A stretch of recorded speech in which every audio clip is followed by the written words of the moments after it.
Поента со професор доктор Тања Каракамишева. Вторник од 17 до 18 часот на Радио Слободна Македонија. Сега околу формирањето на самата Унија на албанските општини, но и околу самиот проект Голема или природна Албанија, како што ја нарекуваат албанците. Прво, самата Унија, не случајно се одбрани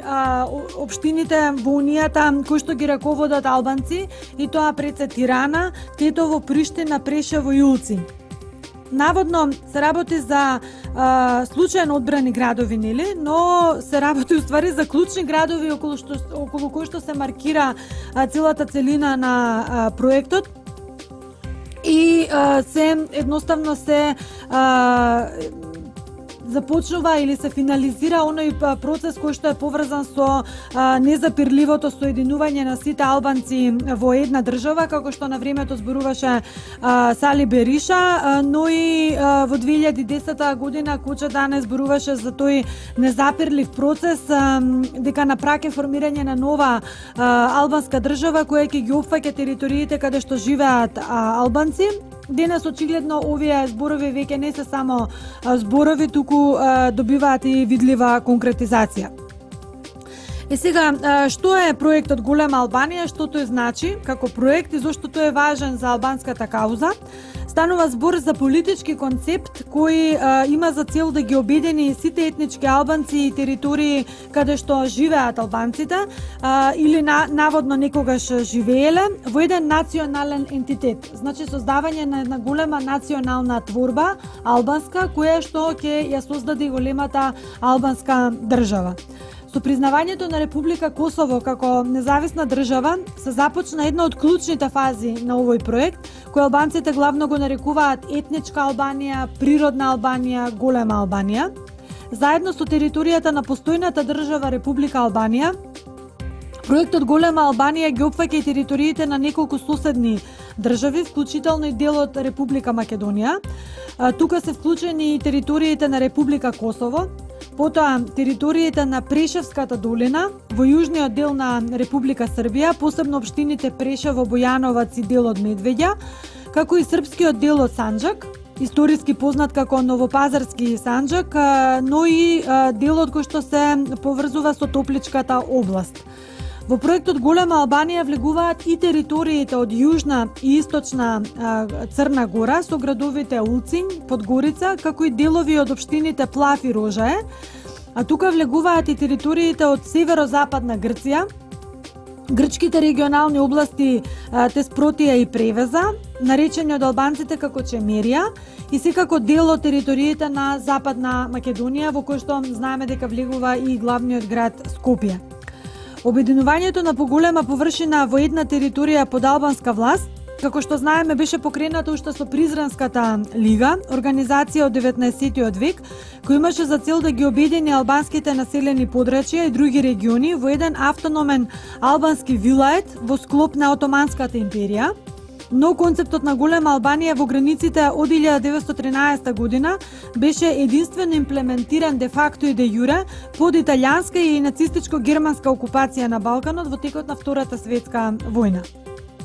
На некои територии на Балканот, населени со албанци, беа формирани вооружени сили во текот на 90-тите години од минатиот век. Тоа беше Ослободителната војска на Косово или ОВК, која се бореше против југословенските сили во така наречената Косовска војна. Потоа Косовскиот заштитен корпус или КЗС, ОВПМБ, која делуваше во Прешевската долина, ОНА во Македонија и познатата АНА. Исто така, интересно е да се каже дека целиот овој проект е под закрила или под заштита на Соединетите Американски држави, како исклучително значаен проект за воено и геостратешките позиции на Соединетите Американски држави на овој дел од Европа и посебно на југоисточниот дел од Европа. Сигурно сте го слушнале големото лоби кое што промовира идејата за Голема Албанија во САД, лобито кое што го формираше поранешниот американски конгресмен Џозеф Диогарди, кој е етнички албанец по потекло, е всушност насочено со цел собирање на пари за реализирање на овој проект Голема Албанија во иднина на овој регион. Инаку, голема Албанија е термин кој што е користен главно од западните научници, односно западните политичари, и кој што има за цел да го означи проектот на сеалбанско национално обединување на сите албанци кои што живеат во овој регион. Да не навлегуваме премногу во детали и во историјата, она што би сакала да кажам за сегашноста е дека голем дел од македонските албанци кои што живеат автохтоно во Република Македонија се резервирани во однос на остварувањето на овој проект, но исто така постојат и голем број на радикални структури кои постојано го буцкаат овој проект и кои постојано ги задојуваат, би рекла, албанските граѓани и населението кој што живее во Република Македонија, истото истиот овој проект да го поддржат и да го засилат што е можно повеќе со своји средства и со свој директно учество во неговото креирање и реализирање. Но она што е, да кажеме, исто така исклучително важно е дека главно политичарите од албанскиот, особено албанските политичари, официјално секогаш се оградуваат од проектот, но не запираат да кажат дека доколку не дојде до обединување на Република Албанија во европското семејство, односно доколку Албанија не стане редовна членка во Европската унија, дека можни се натамошни процеси на создавање или заживување на проектот Природна Албанија или етничка Албанија во својата географска големина. Например, во Косово,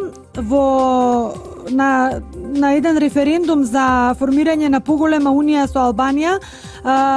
движењето за самоопределување доби дури 12,66% од гласовите на парламентарните избори на Косово, што значи дека овие движења кои што зборуваат за голема Албанија добиваат се повеќе и повеќе на сила.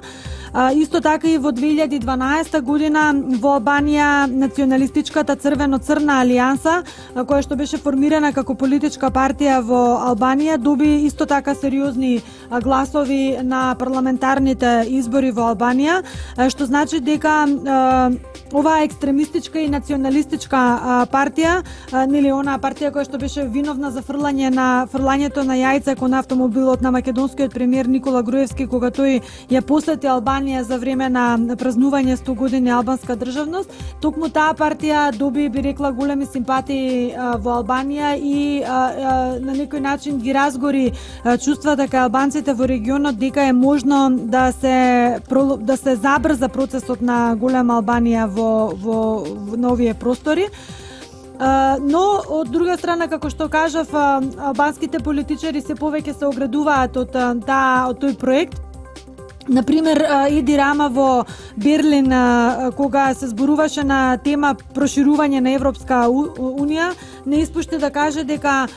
Европската унија за едни држави е мајка, а за други држави е маќа, зашто навистина целосно се согласувам, бидејќи едни држави напредуваат благодарение на поддршката што ја добиваат од Европска унија во евроинтегративните процеси, додека другите држави се хронични кандидати и се постојано на маргините на Европската унија. Исто така, во тој контекст Рама рече дека регионот не може да го чека Брисел да се одлучи, бидејќи доколку не се одлучи да ги земе сите овие земји од Западен Балкан во своето, нели, во своето семејство, во тој случај може да почнат одредени радикални процеси кои ќе отидат во насока на реализирање на проектот Голема Албанија. И сега нормално имам уште многу што да се каже во овој дел, но она што е важно за нас и за целава, би рекла, приказна околу Република Македонија и незиниот унитарен карактер е дека овие избори на 11 декември навистина се едни од најважните избори во Република Македонија во последните 25 години македонска самостојност и независност, бидејќи доколку им оствариме голема победа во интерес на унитарниот карактер и независниот и самостојниот карактер на Република Македонија, во тој случај можеме да кажеме дека македонските граѓани ќе останат господари на Република Македонија како нивна држава, во противно доколку не успееме да ја оствариме таа победа и доколку не успее ВМРО ДПМН да забележи значителна победа во однос на опозицијата, во тој случај оставаме, би рекла, да надвиснат уште поцрни облаци над Република Македонија и секако да се реализираат сите оние сценарија за кои што зборувавме во изминативе 2,5 години наметната вештачка политичка криза во државата. Јас се надевам дека наредниот вторник, кога повторно ќе се дружиме со Поента, ќе можам да ја прогласам големата победа на Република Македонија и големата победа на ВМРО ДПМН, како и победата на сите оние сценарија кои што, како што кажав, надвиснале над главите над нашите глави во изминатите 2,5 години. Јас се надевам исто така дека на наредната Поента ќе прославиме победа над сите оние што сакаат преку соработување со странски центри на моќ да ја уништат Република Македонија, но исто така ќе потенцираме уште еднаш на таа наредна Поента дека граѓаните на Република Македонија се господари на оваа наша држава и на оваа наша татковина и дека никој не може да управува со нив и со државата, освен ние самите, односно сите македонски граѓани кои што живееме на територијата на Република Македонија, ваква каква што е, во незината неподеленост и во незината неприкосновеност територијална. За крај само ќе кажам да живее Република Македонија и македонскиот народ и се надевам на фер, демократски, кредибилни, како што велат американците, избори во недела на 11 декември, а ние повторно ќе се слушнаме со, би рекла, новините од изборните резултати и со се она што ќе следи постизборно наредниот вторник во истото време во редовниот термин од 17 до 18 часот. Поента со професор доктор Тања Каракамишева. Вторник од 17 до 18 часот на Радио Слободна Македонија.